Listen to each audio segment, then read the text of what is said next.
Good afternoon, everyone. Really glad to see all of you here today. Before we begin, I want to make sure that you all silence your cell phones. And today is Monday, April 10th, 2017. It's 4 p.m., and this is panel number 1802, entitled An Insider's Scoop on America's National Parks. I have a couple of housekeeping things to share with you before we begin. First of all, this is a CWA session that allows us to use the CWA app, which if you have not downloaded on your cell phone already, you can. We'll use also a note card system to receive questions from the audience. And so I would ask that you, if you use the app, to go to the schedule, identify our session, tap the live Q&A tab, and then you can write your question there. It will come to me, and we'll be able to share the questions at the end of the presentation. You can also raise your hand at any time, and you can receive a note card and a pencil from one of our colleagues who are helping us to produce the session. If you're a student, be sure to indicate that you are a student in wherever you submit your question so that we can give you an advantage in being first in line to have your question responded to. And also, if you would rather just speak your question from one of the microphones, we're also able to recognize you to do that, but write it on the piece of paper or in your text to us in the app, and we'll call on you to come forward and speak from the microphone. So after all of that, I should introduce myself. I'm Lori Bergen, and I'm the founding dean of the new College of Media, Communication, and Information at CU Boulder. And it's really my pleasure to be here today on a topic that's an exciting one for all of us. Our speaker today is Chris Leonards, and she is the 19th superintendent of the Grand Canyon National Park, truly the crown jewel of America's national park system. Chris is not a stranger to Colorado. She grew up just down the road from us in Littleton, and she's explored much of the state with her family. In fact, I heard that her first visit to a national park was when she was about 5 years old, and her family went to see the cliff dwellings at Mesa Verde in southwest Colorado. I also know that Chris's dad was a geologist, and he loved the outdoors, and her family would travel a lot. She was quoted in an article about her travels that she said about her dad, he was always taking the family out someplace in Colorado with his geologist pick in one hand and his magnifying lens in the other, while her mom was rounding up the kids and making sure they didn't fall off any cliffs. So, not being a stranger to Colorado, she's also no stranger to our campus. Chris graduated from CU Boulder in 1985 with a degree in biology, and we're really delighted to have you here today. So, would you please welcome Chris Leonards? Thank you.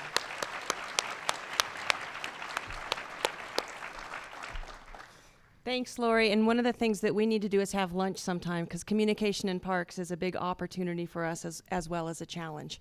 So thank you. Thank you for being here at 4 o'clock on a Monday when the hill is not that far away and opportunities for entertainment are abundant, as I understand. If they are now, they always will be if this is CU Boulder. So let's take a quick poll. Is there anyone here who's been to a national park? Go America. And so let's do the thing that I always hate to have to answer. So favorite parks. How about Yellowstone? Okay, we got super favorite, super fan. Grand Tetons National Park here in the Rockies. Yes, it is moose awesome. It is totally awesome. Grand Canyon National. Yes. Okay. Cesar Chavez National Monument in Keene, California. It's new, right? Exactly. What about Belmont Paul Women's Equality National Park? Also new. It's actually a national monument. And the reason I ask is because often America thinks of national parks in a very traditional way. You know, the big outdoor landscapes that inspire us through their dark skies and their vast landscapes and the connections that we can make through nature. And indeed, that was the original thought around national parks, around conservation and around the preservation of our resources. So in 1861, Abraham Lincoln, in his inaugural address, one of the things we remember from his address in 1861 was his beseeching us to think about our better angels, how as a nation, as a country divided, as a country on the brink of civil war, we could come together and be one and be united. And so that was something he spoke about in 1861. And the national parks were created in a time that came during that controversy. What was the first federal action to protect resources in the nation? 1864. It wasn't Yellowstone, not yet, but you're close. It was a land grant by Abraham Lincoln in 1864 to the state of California to protect those magnificent redwoods in Mariposa Grove. Right? That is the first federal action that we took consciously and intentionally to say that these lands should be protected just of their own right for our inspiration. And then the first national park came along in 1872, which was Yellowstone National Park, created in 1872, world's first national park. Now, I was standing in the superintendent's residence. She was out of town, and so I was hosting a party on her behalf as the deputy superintendent, where the IUCN, the United Nations group that's around conservation, was meeting in Yellowstone to talk about conservation. And a woman from Australia came up to me. And she said, and I can't really do an Australian accent, but if I could, she'd say, "You only beat us by 6 months." So they had the second world's national park. But this idea of national parks and the fact that in a democracy we set them aside not for the rich and the wealthy and for development, but for the people, comes from the language in our Constitution, which is the people. There's a very specific meaning to that in our history. And if you go to Yellowstone and you look at the arch, there's an inscription there that says, "Set aside for the benefit and enjoyment of the people." And so in terms that Wallace Stegner used in 1863, national parks may be America's best idea. And he talked about them, he was a historian and writer, he talked about them as the best idea we ever had. He said absolutely American, and probably they reflect our best selves. So a little bit of an echo of Abraham Lincoln there, almost 100 years later. So we fast forward to today, 2017. The National Park Service just celebrated its centennial as an organization. So while we had land grants and we had a national park created in 1872, we thought about parks in their own right as the heritage of America before we thought of a government organization to run them. Now, when does that happen, right? The thing came first and then the government agency came second. And before the National Park Service was established, who was running national parks? There were about 15 or so, 15 or 20. The military. The cavalry arrived in Yellowstone in 1886 to protect the resources there, to stop the poaching, to protect the cultural resources. And so when you see a park ranger, not dressed like me, but dressed in the park ranger outfit, uniform, not outfit, sorry, that was my bad.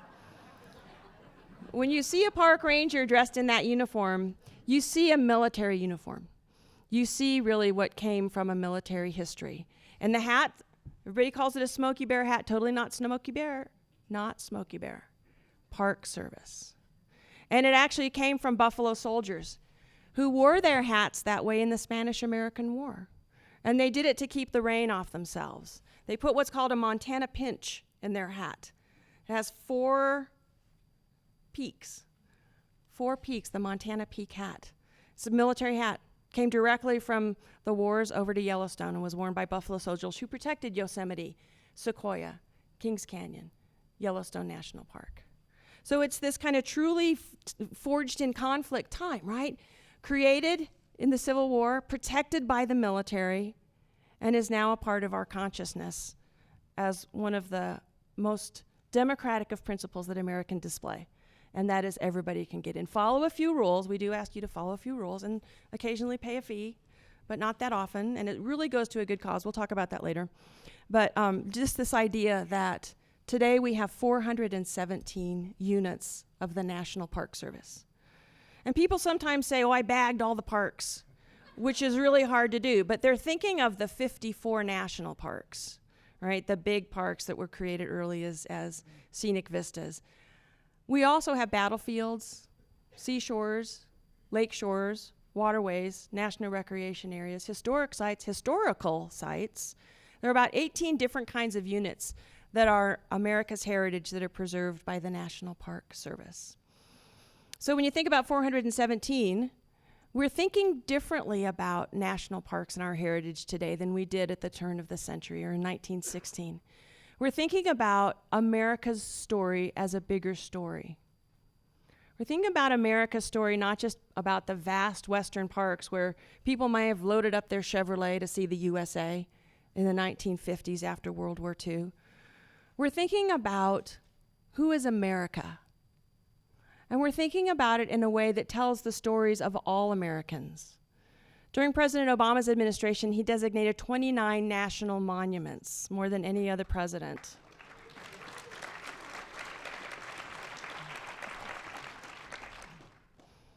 And those include places like Cesar Chavez, where we celebrate, memorialize, and honor the work of America's farm labor, the farm labor movement. Belmont Paul, where we talk about women's equality. Places that reflect more than just the mainstream culture of America. We also talk about parks as a place that's just at the end of your block. In 2016, when we celebrated our Centennial, we had a tagline. It was called Find Your Park. And it didn't have to be a national park. It didn't have to be a national park. It's just a place that moved you, a place that connected you with your family or connected you with your friends or connected you with yourself. This idea that parks bring us comfort, sometimes they bring us ritual, and they almost always bring us inspiration and memories. And so to me, when I think about the insider's scoop of America's national parks, I wonder what you think the inside scoop is. I got to Grand Canyon about 6 months ago. And so Grand Canyon, super amazing, right? It is immense. It reflects 6 million years of the Colorado River carving that country out there. It reflects rocks that are between 270 million years old and 1.8 billion years old. I mean, what does that even mean, 1.8 billion years old? I was talking with a geologist last week from New Mexico State University, and he said that in the sedimentary rocks that they're studying at the Grand Canyon, they have found particles or sediments in some of those rocks that match the geology in Australia. Right? Sedimentary rocks happen because, they get run over by water and they get carried along a stream and they run into each other and they get compacted and they become a sedimentary rock. And they can reflect different ages, the same rock. They date that rock based on how young the youngest particle is, because that particle had to happen before it became a rock. So Australia, how does that happen? Well, because the continents were in a different place. The continents were in a different place. So the Grand Canyon was a receiving area for waters that came off of Australia. So there's a concept to learn about in a national park. So as I said, in 2016, we celebrated the Centennial of the National Park Service as an organization, as a place that is held up as America's best idea, is held up as a conservation center for the world, for the international community around preservation and conservation of protected lands, and is a responsibility that all of us in the National Park Service are so happy to be able to fulfill and honored to be able to tell the stories about. So on January 1st of last year, we were at the Rose Bowl Parade. We were featured as Find Your Adventure, is what they called the Rose Bowl Parade. And then 3 weeks later, we had a report come out from the Office of Inspector General. And the Office of Inspector General had been investigating Grand Canyon National Park, and in particular the River District, which is the Colorado River. We had a unit of park employees who basically provided the research trips and science and law enforcement trips along the Colorado River, carrying only employees, no visitors, only employees. And the findings of the Inspector General was there was a long-term pattern of sexual harassment and hostile workplace that had been created on Colorado River in the River District. There were 12 women and 1 man who were declarants to the Secretary of Interior who said, we've been sexually harassed or have witnessed sexual harassment on the river. When the Inspector General came to the park, they found 22 more individuals for a total of 35 who reported over the course of about 15 years widespread sexual harassment and widespread workplace hostility. Now, mostly when I think of that, I really don't want to know, right? Because if I'm a person who enjoys parks, I just want to love the park. I just want to love the rangers who were there taking care of the park. And so when this came out in the public, it was a bit of a surprise, and it was only 3 weeks after the beginning of our Centennial. And so 2016 was a mixed year for us. We had 11 billion media impressions, whatever that means. A lot. See? Super a lot. Around the Find Your Park campaign, trying to get people to connect with the park who were millennials, people who weren't traditional visitors, people who didn't see their story told. And that was our highest purpose for 2016. But we also faced some things inside the National Park Service that were not very pretty. After the Grand Canyon report came out, another report came out about sexual harassment at Cape Canaveral. Our director was disciplined for an ethics violation. One of our regional directors was accused of and found essentially guilty of travel fraud. We had sexual harassment coming out all around the edges. And so what did that tell us? We spend a lot of time on our resources and on the public, and maybe not enough time with our workforce.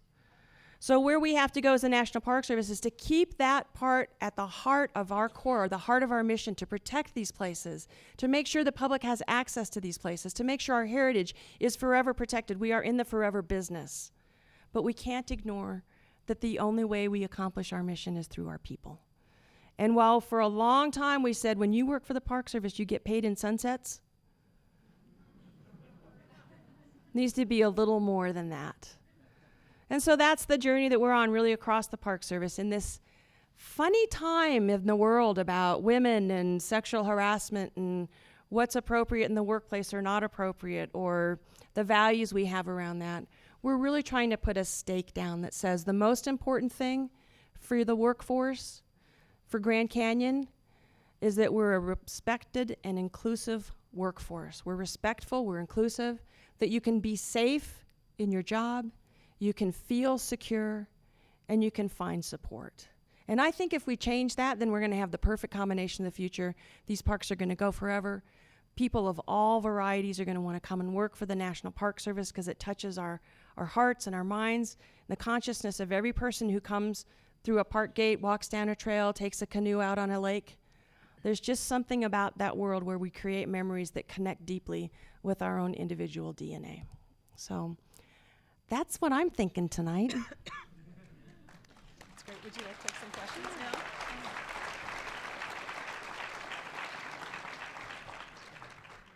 Well, we have several questions that have already come in on the app. And while I'm reading several from here, if others of you want to submit them through virtual reality and technology, that's great. If you would rather write your question down on a note card, just wave your hand, and we have folks in the back who will come and find you. But Chris, here's a question from a student. I'm a student interested and wondering if you've seen a lot of youth involvement in national parks and preservation. How do you think youth can get involved, not just elementary school students, but high school and college students as well? So who's the student? Raise your hand. Where are you? Stand up. Where are you? Come on, don't be shy. Back here. Yes, a hand for you. You got, yes. So during 2016 in our Centennial, one of the things our director told us was this is not a birthday party. This is not to look in the rearview mirror. And the goal of the Centennial was to create and connect with the next generation of park visitors, supporters, and advocates. And that was the goal. And the things that we did were meant to change our connection with youth. Very specifically, a new program came out called Every Kid in a Park. And that gave every fourth grader in the nation a free pass to America's parks, which they were supposed to bring their family and friends, right? And we're doing it again this year. I haven't gotten my example pass, but we're hoping to do that for the next 10 years. So every fourth grader over the next 10 years is going to create this connection with public lands. But a connection with public lands isn't enough. The connection has to mean that we support them on a kind of a ladder. So if you live near a national park, you should have the chance to volunteer there. You should have a chance to go to a youth program. You should have a chance to do an internship there. And we're really trying to design and create that type of experience. So at the end of the day, if you choose to be a plumber, a doctor, a park ranger, whatever you choose to do, you have some connection in your mind and in your heart to conservation and public lands. So youth is definitely where it's at. Chris, here's another question from the audience. What national park is most impacted by climate change, and how can we help mitigate those impacts as we enjoy and explore the parks? Climate change is a big question. right? It's a big question for all of us. And how we measure the impacts directly associated with climate change in a park is not an easy task. A lot of the modeling that you see done by the International Panel on Climate Change and others is really at it's a high scale. There's global modeling, and the landscapes that we deal with in parks are not that big. Probably the biggest parks we have, of course, are in Alaska. That's kind of our biggest laboratory for measuring. A park like Grand Canyon is about 2.1 million acres. But there's a lot that we're working with on the academic front to understand where those vulnerabilities are. And we've learned quite a lot. The most obvious impacts are in those parks with glaciers. Just photo points over the course of the last 80 years can tell you that those effects are real and those effects are changing the landscape. Another thing is in our parks that are in tropical settings, island parks, where you see the elevation on those islands, the sea level is rising.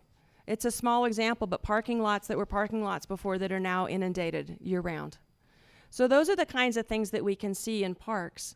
And we hope that parks can be a place not just of measuring climate change and understanding climate change from a laboratory perspective, if you will, but our goal in climate change for the National Park Service, when we get 300 million people a year who visit, is education, is to talk about climate change, is to go through that conversation that says climate change belongs to every one of us, and the better we understand it, the greater chance we're going to have for success in the future. Here's another question from a student. I'm a student and Eagle Scout wondering what youth can do to help maintain national parks and how do we motivate them to do so? Why should they care?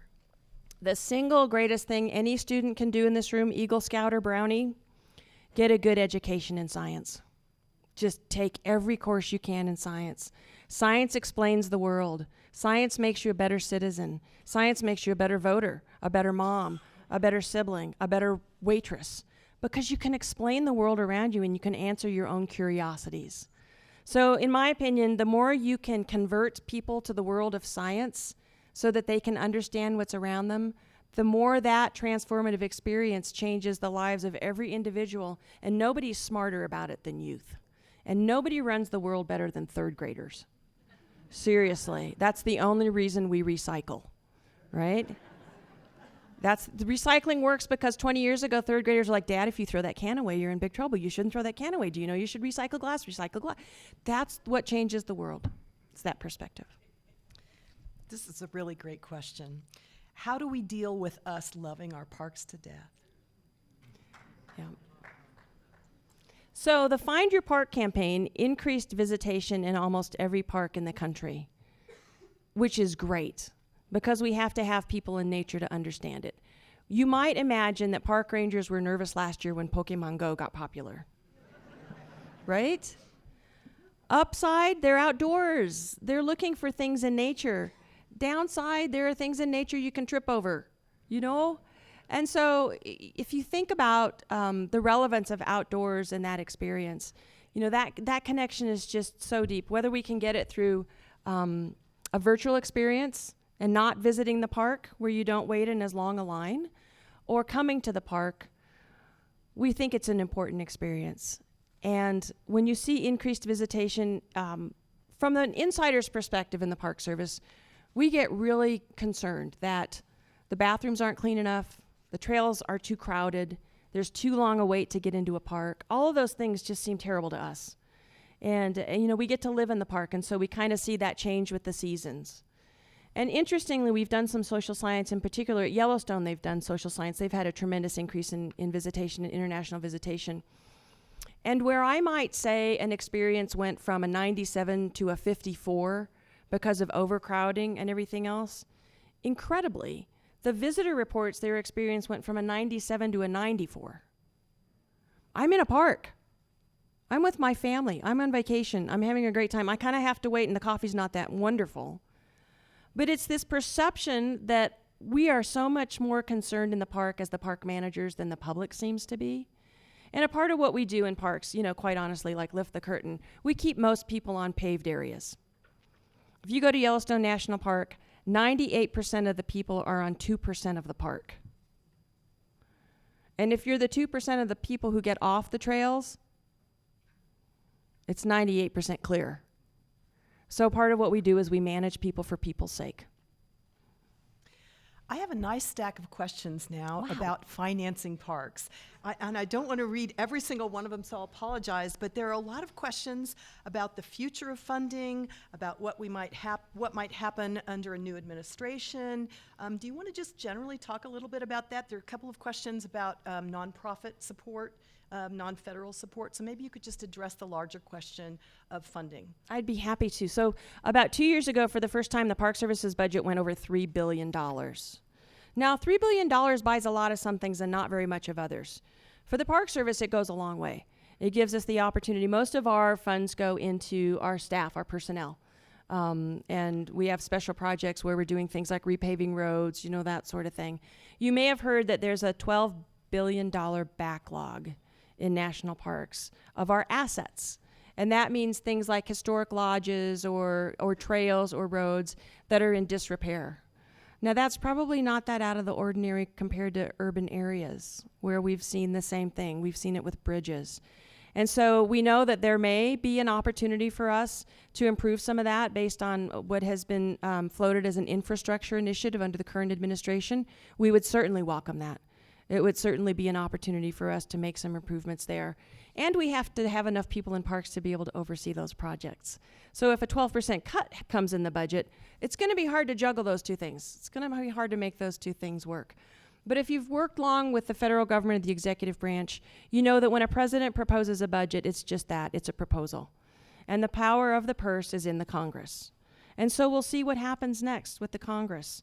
Our continuing resolution ends on April 28th. We all hope to be open on April 29th. That's what everybody wants to come to work. And that said, we don't have a crystal ball for the future. I would tell you that I've only been with the Park Service 10 years, and we haven't had a normal budget cycle in those full 10 years where we actually have a budget on October 1st, which is when the fiscal year begins. So I can't tell you how I would compare the current budget process with the past, because it's been different every year. We've had continuing resolutions or omnibus bills. And so I await alongside you with eager anticipation to see what happens. Now, the nonprofit side, this is totally awesome. And I think the reason the president could donate his quarterly salary to the Park Service is we actually have authority under law to accept donations. And I'm not taking them tonight, but we also have the authority to have nonprofits who work on our behalf to raise money. Often they operate the bookstores in parks. They're rarely operated by the National Park Service. They're almost always what we call a friends group or a cooperating association. And for me, coming to the National Park Service 10 years ago, it was quite a shock. I just did not know that that happened. And I came from the Environmental Protection Agency where nobody raises money for you. There is no nonprofit raising money for the EPA. And I remember walking into the office and somebody said, oh, well, we're going to do this and we're going to use the money from our nonprofit. I'm like, wait, back up. A nonprofit supporting the federal government? But indeed, they do. And what they really are able to do is give us that margin of space or excellence that we need in things like education programs. There's no line item in the Park Service's budget that says you're going to provide education programs for youth, but we need it. And it's a place that makes a difference. So these partners are across the country working in different parks, making a huge difference in what we can do with the resources we have. So one of the questions specifically asks, if someone's interested in donating, what's the best place or the best way to do this? The Grand Canyon Association. I can get you that information like that. We actually have a national park partner called the National Park Foundation. And as a part of the Centennial, they set a campaign to raise $300 million for parks across the country. And I'm happy to report they accomplished that, and they're extending that into 2017 to try to raise $500 million. So they're kind of the big picture, fix the Washington Monument when it goes down. But you can also find a park locally. I'm sure Rocky Mountain National Park has a friends group, and they would be more than happy to tell you what they're trying to raise funds for to support the park. So this is still a little bit around financial questions, but a couple of questions have come in, one from a student. How do we prevent our parks from becoming too commercialized and make sure we keep them the most natural and down-to-earth that we can? And a related one about the concession profits, and how does that go to park management? Okay, let's take the first question first. So The National Park Service, the great thing about the National Park Service is our mission is recorded in law. So whatever vagaries may come to us over the course of any given time period, every park has a law that establishes it for the singular national significance that it was created. Grand Canyon, big hole in the ground. Yellowstone, big geysers. Because those are such unique national features. There's also a couple of 3 laws that help us nationally. One's called the Organic Act in 1916. It created the National Park Service. And those are real anchors for us. And you read those through and you understand that the policy of the National Park Service is predominant in our responsibility to steward our resources, protect our heritage, make sure our cultural resources are preserved, and that our natural resources are managed into perpetuity. And then on this side as a secondary is public use. So when we make decisions for the long-term public interest with the best available sound science, we use accurate fidelity to law to make sure this side, which is the non-commercial side and the protection of our resources, is always predominant. And that's a part of what helps us manage and say, if you're going to have a commercial use in a park, it's only because we've asked you to help us provide that experience for the visitor.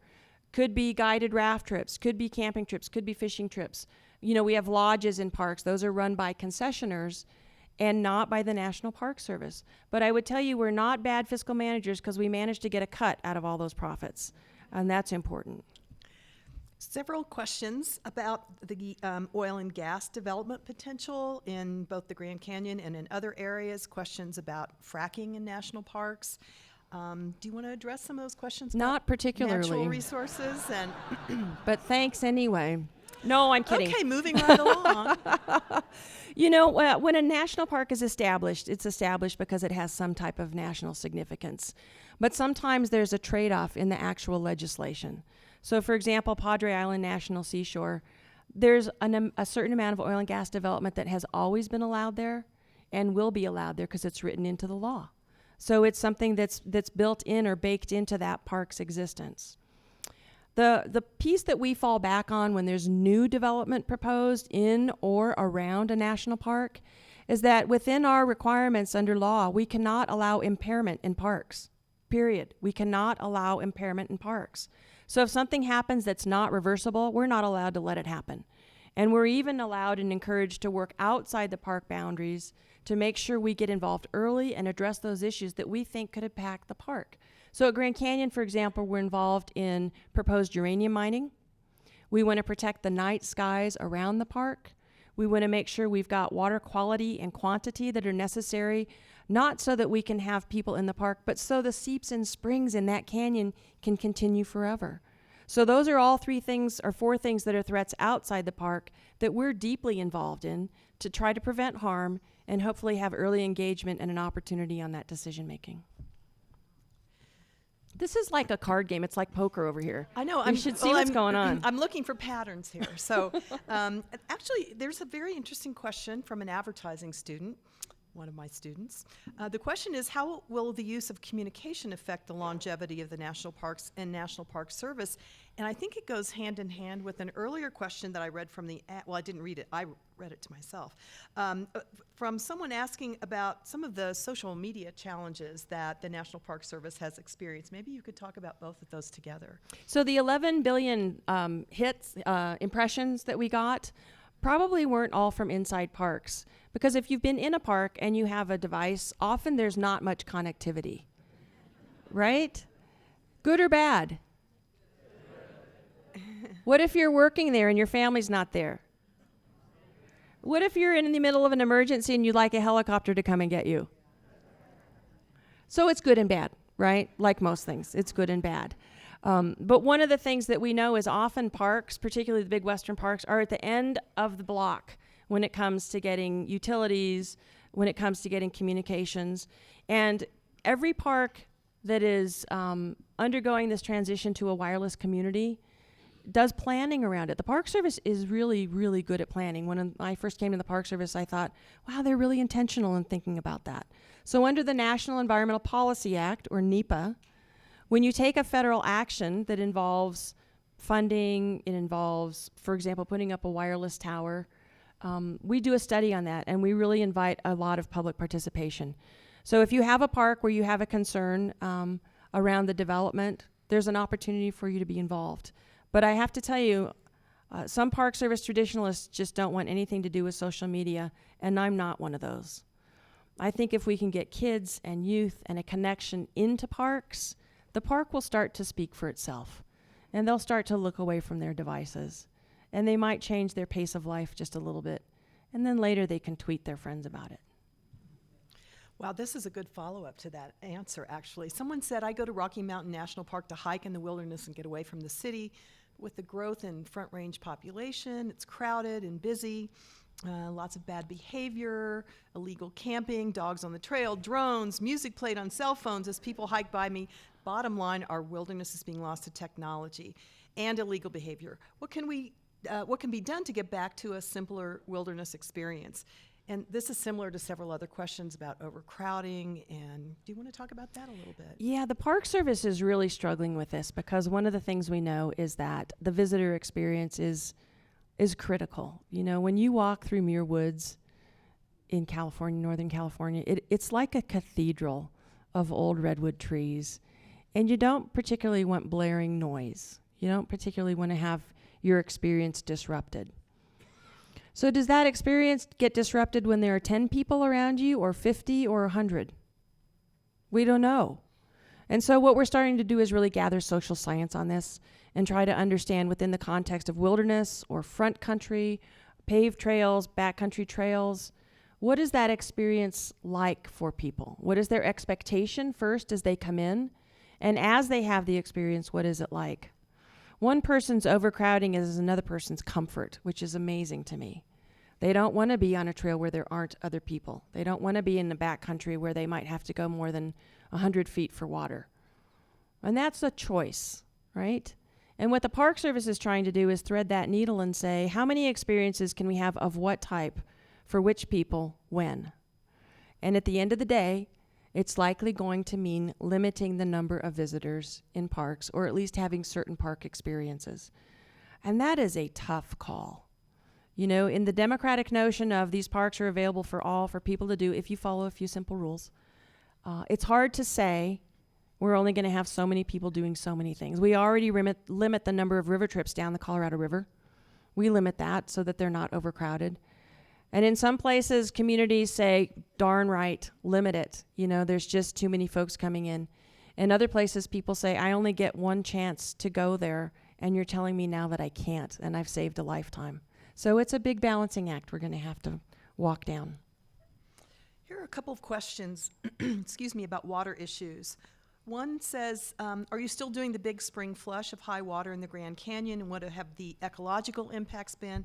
And a second one from a student asking about water issues related to national parks and what we can do to conserve water and minimize the effects of climate change on rivers, lakes, and oceans. So sort of granular and then a bigger picture part of the water issue. So the Colorado River, as you know, used to flow unimpeded through the Grand Canyon. And then a dam got put up. And then another dam got put up. And so now we're constrained on either end. And we know that when you have a river that's flowing naturally, you have high flows and low flows, and you have scouring flows, and you have flows that erode and flows that deposit. And that system doesn't happen now because the waters are controlled. But the good news is we've worked hard to create opportunities to try to replicate those flows at least on some scale. And so at Grand Canyon National Park over the last 6 years, we've done 5, so one year we missed, what are called high flow experiments, where we have the Glen Canyon Dam release a high flow for about 72 hours, and that is meant to essentially serve that same natural function that you would have had, you know, year-round with different flows from snowpack and stuff. And we're seeing some good results. It's mixed, it's varied. Sometimes when we build sandbars as a result of those flows, they stay around for a little while, but not as long as they otherwise would. One of the things we know is we have a threatened and endangered fish. We have 3 different species of threatened and endangered fish. And a part of the job of the hydropower industry is to not extirpate those fish. So high flows and the high flow experiments are a part of that. And we're learning more each time we do them. And as the National Park Service, we hope to be able to continue doing them. The big water picture question. Ask me that one again. Oh. Oh, she's reversed. About climate change and how the impact on the national parks and how we can address issues that are related to that. So it's been a big winter. Big winter in Colorado? Has it been out of the drought? No. Yeah. Yes and no. I can see that from you all now.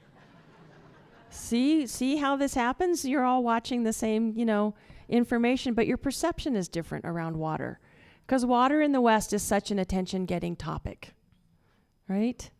And so when you think about Colorado River water, there's a certain amount of water in the Colorado River that runs from Estes Park, and it runs out south of here, south of the border, and it's way over-allocated, right? We've committed that money to water to way more acre feet than is actually available. And there are about 14 national parks affected by that. So what we're trying to do from the national park perspective is get those parks all together, do some research, do some education, rather than one park at a time as pearls on a necklace, working together to educate people in the West about water, to try to make sure that water conservation practices are in place in every park, and to just try to demonstrate and be the example for people who come to parks to understand, just like we are for climate change.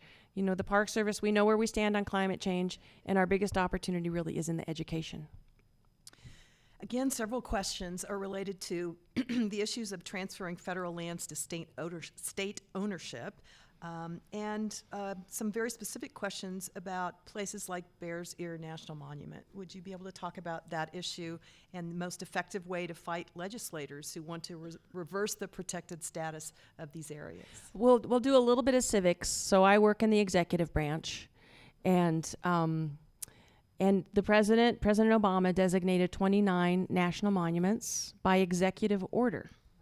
So rather than through the Congress, 29 monuments, not all Park Service, some are Fish and Wildlife Service, some are Forest Service, some are BLM.